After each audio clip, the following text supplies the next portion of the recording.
మహాభక్తుడు మాణిక్యవాచకర్. బాగా వృద్ధుడైపోయాక చిదంబరం చేరుకున్నాడు. ఆయన చేరుకుని రోజు చిదంబరంలో నటరాజస్వామి వారి మీద స్తోత్రాలు చేస్తుండేవాడు. ఒక రోజు పరమశివుడు చూశాడు. చిదంబరంలో మాణిక్యవాచకర్ నివాసం ఉంటున్నటువంటి ఇంటికి పరమశివుడే బయలుదేరి వెళ్ళాడు. వెళ్ళి రాత్రి అయింది. అప్పటిదాకా స్తోత్రాలు పాడి పాడి అలిసిపోయి మాణిక్యవాచకర్లు పడుకున్నారు. తలుపు కొట్టి, ఏమయ్యా నువ్వు పరమశివుడి మీద ఎన్నో స్తోత్రాలు చెప్పావుట, ఏది చెప్పు వింటాను. వృద్ధ బ్రాహ్మణుణ్ణి ఎక్కడి నుంచో తీర్థయాత్రకు వచ్చాను, వినాలనిపించి వచ్చాను అన్నాడు. ఆయన శివస్తోత్రం చెప్పడం అంటే ఆయనకి బడలిక లేదు, రాత్రి లేదు, పగలు లేదు, శరీరం సహకరించకపోవడం అన్న మాట లేదు. అంత సంతోషం. ఆయన చేసిన స్తోత్రాలన్నీ చెప్తున్నారు. పరమశివుడు వ్రాసాడు వాటినన్నింటినీ గ్రంథం కింద వ్రాసి తెల్లవారుతుండగా అలిసిపోయాడు మాణిక్యవాచకర్. స్నానం చెయ్యాలి, సంధ్యావందనాది క్రియలు ఆచరించాలి, వెళ్ళనా అన్నాడు. వెళ్ళిరా అని నేను సెలవు పుచ్చుకుంటానని వృద్ధ బ్రాహ్మణ రూపంలో ఉన్నవాడు పైకొచ్చి మాణిక్యవాచకర్లు చెప్పిన స్తోత్రాల్ని తాళపత్రాల మీద అన్ని రాసి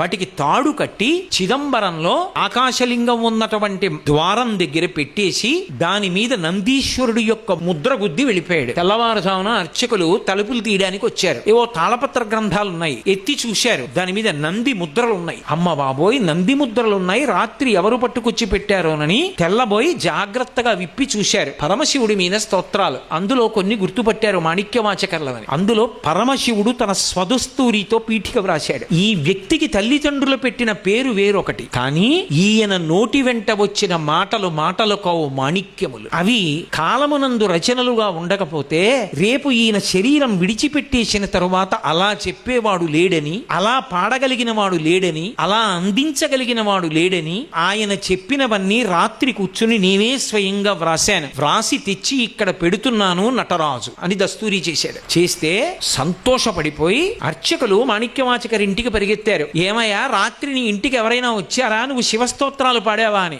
ఎవరో వృద్ధ బ్రాహ్మణుడు వచ్చాడు, నీవు చేసిన శివస్తోత్రాలు పాడమన్నాడు. పాడాను. ఎవరో కాదయా, పరమశివుడయ్యా, నీ దగ్గర అవన్నీ విని వ్రాసిన వాడు, ఇదిగో గ్రంథాలు, నువ్వు రాత్రల్లా పాడినవి తాళపత్ర గ్రంథాల మీద వ్రాసి తీసుకొచ్చి నటరాజస్వామి దేవాలయ ప్రాంగణంలో పెట్టి అంతర్ధానమయ్యాడు. కళ్ళంబట ఆనంద భాష్పాలు ధారలుగా కారిపోయాయి మాణిక్యవాచకరికి. కారిపోయి కాదు కాదు నేను చూడవలసిందే అని గబగబా చిదంబరం క్షేత్రంలోకి వచ్చి నటరాజస్వామి సన్నిధానంలో నిలబడి అవ్యక్తానందంతో, ఇన్ని పాటలు పాడిన వాడికి నోటి వెంట మాట రాక, స్వామి నీకు నేను ఏమని కృతజ్ఞత చెప్పను, నోట మాట రాలేదు.